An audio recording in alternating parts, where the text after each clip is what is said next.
G'day folks, this is Dragon. One of our forum members, a US member on tryhomesteading.com, was recently snowed in, iced in and lost power during the severe weather system that swept across several states of the United States, right up into the northeast coastal areas of the US, including Canada. Now, he's just recently moved into his homestead, and it's just sheer bad luck that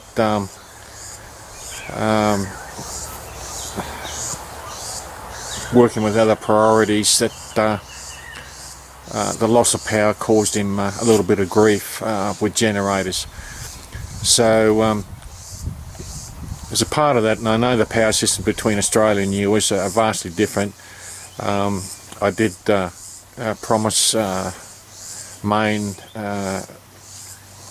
to show what we've done in reference to losing power and using generator as a short-term alternative for loss of power. Now, what I've got in front of me here is our power board, and all this work done on this power board was done by a qualified electrician, a sparky. None of it was done by myself. I am not qualified. So that ensures that the safety issues of the wiring and people using any electrical appliances inside the house and so on. So we'll go in and have a closer look. Australia, to start with, where the power comes into the power board. Now, first off, what we've got here is what they call a pole fuse. And this is a recent addition when I had my solar panel system upgraded. Probably a new requirement, a new standard required for electrical work here in Australia. But basically, one end of this pole fuse is your live feed coming off your grid power. The actual pole, just outside play, I'll just do a quick swing around, see if I can pick it up. That's the pole there. You can see it's on a lean. It's caused us quite a bit of grief, this one. One of those black boxes on there is also another fuse, a pole fuse. But what they've done is that if an electrician has to come in and do some work on your power board, instead of calling the power company out to disconnect the power from the pole out there on the dirt road at additional cost, he can do it here on the power board. So that's your live power feed fuse into your power board. Now we'll go down to the switching network. There's various meters. They come out and read your power usage and all that sort of thing. On my place, I've got a solar power system on the roof, and that's another topic I'll get into later. But roughly, that's the meter they use to check it. All right, going down to the switchboard. This switch here is the one, the main, what we call the main switch, and that's the one you throw if you want to cut off power to your house. That cuts all grid power off to your house if work needs to be done or there's a problem inside, something like that. The next switch, this one here, is for our solar supply main switch. We've got an inverter inside, and it does rely on grid power to operate that inverter and feed excess solar power back into the grid. I won't go into too much detail on how that system works in this particular video. The next switch along in Australia, and I don't know what it's like in the rest of the world, things like lights and power points are on different circuit breakers. This particular one here is for lights or lighting. That's grid powered lighting. Depending on the size of your house and how many power points you've got on it and so on, the loading requirements and so on. On my place, I've got two separate circuit breakers for power points. and these are what they call ELCB circuit breakers in conjunction with this. In other words, it's an earth leakage circuit breaker. Basically it means that if you've got a problem inside with an electrical appliance, or someone's hung themselves up on a faulty power point, this automatically trips and cuts the power off to the house. It works within milliseconds. It's a safety feature, built-in safety feature. That's the basics of it, so that it reduces the chance of electrocution. Okay, now we come to this switch here. Now what we've done in our place is we've been here for nearly 20 years, and about 10 years ago, it might have been a bit longer ago, the power supply, we're in a rural area, is very bumpy out here, very unreliable in all sorts of weather conditions, or sometimes we get a load shed out here if demand on the national power grid is higher in other places and so on. So what we decided to do was, some time ago we bought a generator, a diesel powered generator, and I won't go into that in that video. It's another video I'll probably do later on. But basically what we want to do, instead of running power leads in and out of doors and windows and stuff, particularly in inclement weather, from the generator just to power basically refrigeration in our place, the rest of the appliances in the place don't really bother us. We can do without them. We have done. We had a system installed in our power box where the generator is running without too much fuss and the danger of running power cords out doors and windows and things like that. We actually had it wired into our switch box by a qualified electrician. Now basically what I've got here in front of me that's the power lead from the generator. It's not connected to the generator at the moment, and the generator is not running, so there's no power on that socket at all. Now that is the socket that this plugs into when the generator is running and we need power to the house.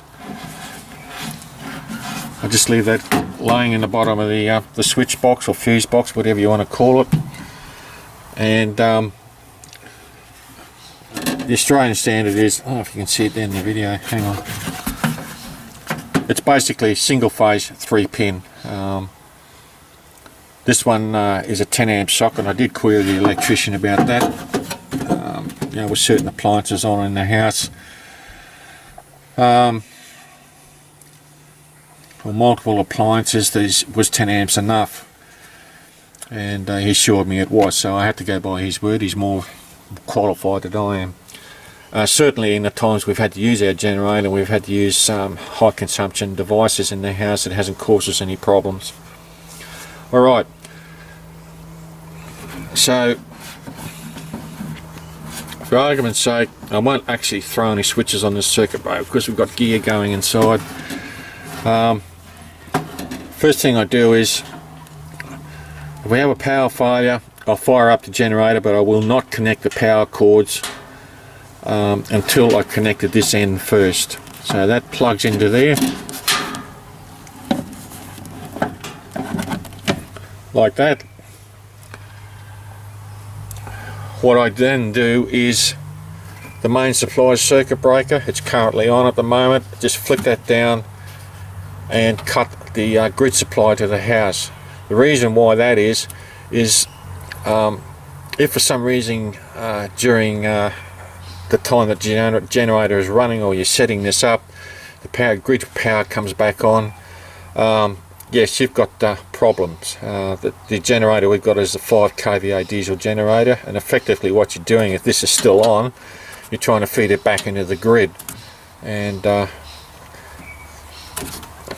if it's out of sync with the 50 cycles on the line, and does all sorts of weird things, and can destroy your generator, or have it bouncing around the backyard doing loop-de-loops because it's not designed to feed back into the power grid.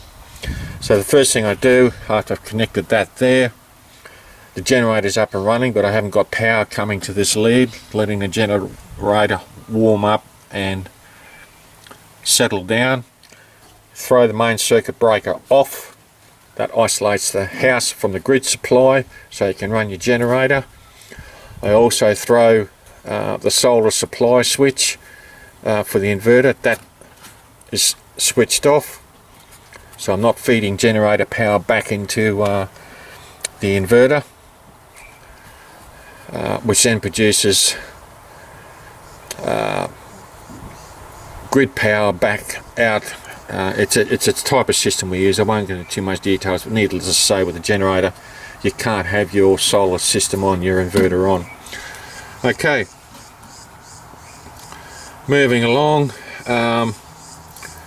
Lights I generally leave on. Power points I switch off initially. Earth leakage breaker should be alright in its current form. That little orange switch there, earth leakage breaker is fine. There's no problems with the electrical system. Now, as I mentioned in the post on tryhomesteading.com, what I have is a three-way switch, and that's this one here. Okay, in its current position, in conjunction with your main supply, it's currently allowing grid power, a grid power feed into the house. It's a 40 amp switch, but it's a three-way switch in that after you've thrown the main circuit breaker here, isolating your house from the grid, I can then switch that down to the mid position, which is off, which means I have no power whatsoever going to this power board, either from the generator or from the grid. Then flick it down to, let's see if down the camera, manual 2, and you can see the writing under here, it's all marked. That allows me to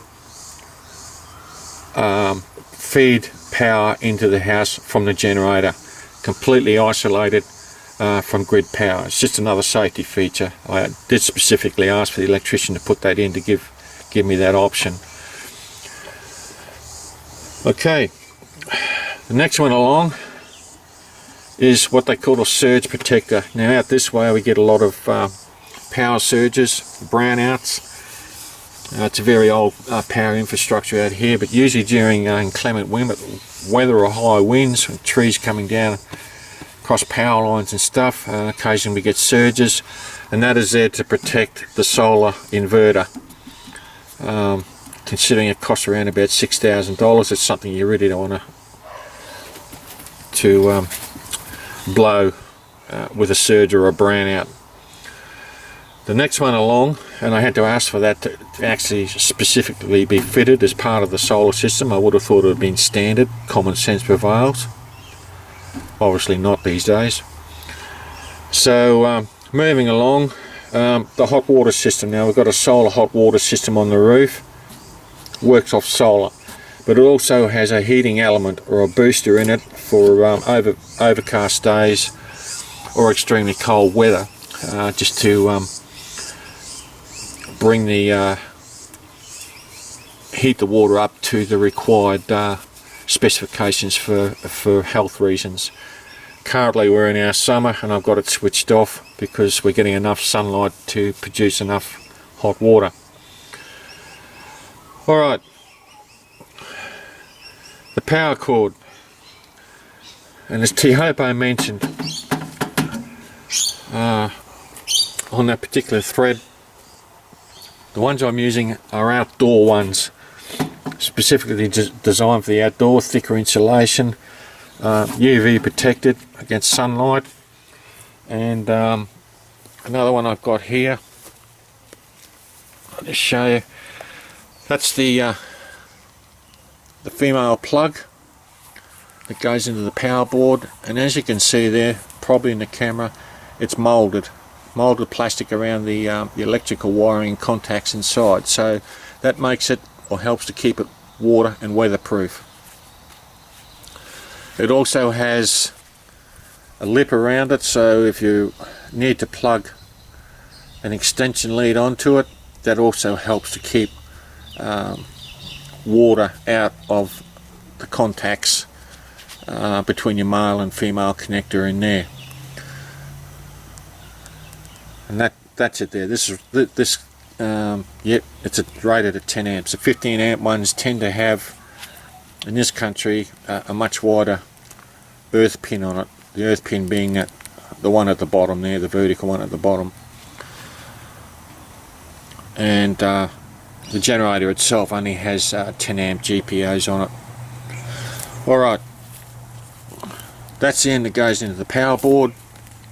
On the generator, on my diesel generator, and generators will have different types of power connectors on it. You can even get ones that have got 3-phase, much bigger connectors, and also provide 240 volt single phase. Mine is just 240 volt single phase, basically, and that's the plug that goes into the socket on the generator. Again, it's an outdoor design cable as compared to some of the internal ones that extension cables or leads that people use from PowerPoints. And again, this one is also molded to keep the moisture out. There is a risk sometimes with these extension leads, particularly if you've got to put another one in there. The rule of thumb I go by is you do not run these across wet ground, particularly where you've got to use or connect another socket or another lead into this socket. I usually tie this off above ground and cover it with something to keep the water out of it if that situation arises. But I do not, under any circumstances, even though these are supposed to be weatherproof, connect these together and lay them down on wet ground. It's just a disaster waiting to happen. Alrighty, so that's basically the way we've done our place here, and I hope that gives you some idea, mate. I know your electrical system in the US is somewhat different, but this is what we did 10 years ago with generator power at the homestead here. The primary reason why we went to generator was mainly to keep refrigeration going inside. All the rest of the electronic gizmos we can do without, but when you've got well, we've got 3 deep freezers and a normal refrigerator, the last thing you want to need is to start losing perishable foods. The longest we've been without power here is 10 days. Have a quick look around. As you can see, a rural bush area, and we had some gum trees in the front yard. In hindsight, these should have been cut down before the house was built. But we did have branches come down and tear out. I don't know if you can see it up there. That's the grid power feed to the house. One windy night about 9 o'clock, one of these big gum trees that no longer exists dropped a big branch, tore that power feed out, dropped it on the ground, tore off the riser pole, the fascia board, and did some minor roof damage as well. Mind you, we didn't lose power. It was still live, but it was laying on the ground. So it was next morning that the power company could get out, disconnect it from the pole to make it safe, and then we had to go through the bureaucratic process of getting insurance assessors out here and electricians and all that sort of thing to fix the problem. So the longest day we've been out power.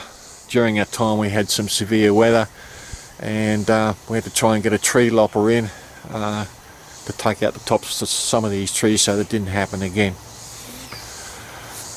So by overseas standards, 10 days is not a long time, but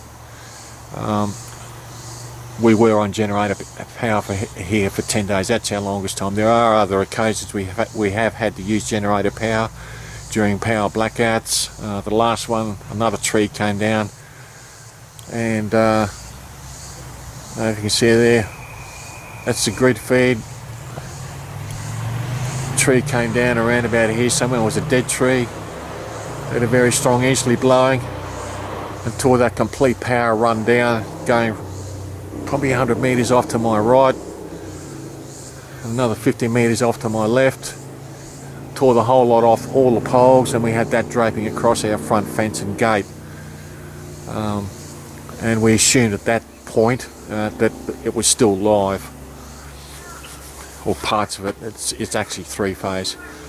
So that's another thing you got to think about too, is that when you've got power lines down on the ground for whatever reason, stay away from them, because you don't really know if they're still live or not. It's a safety warning that's always issued during times of natural disaster here in this country.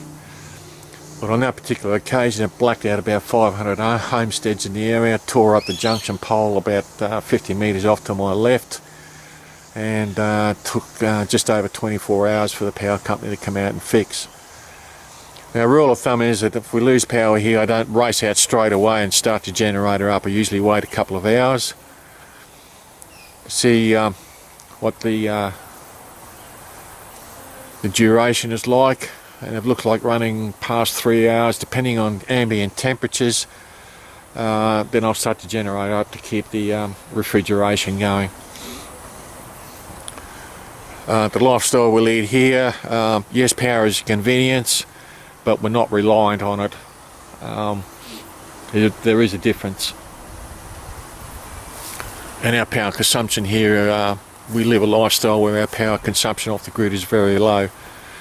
And we have alternative plans for heating and hot cooking and hot water and lighting, all that sort of thing. It's par for course, I guess.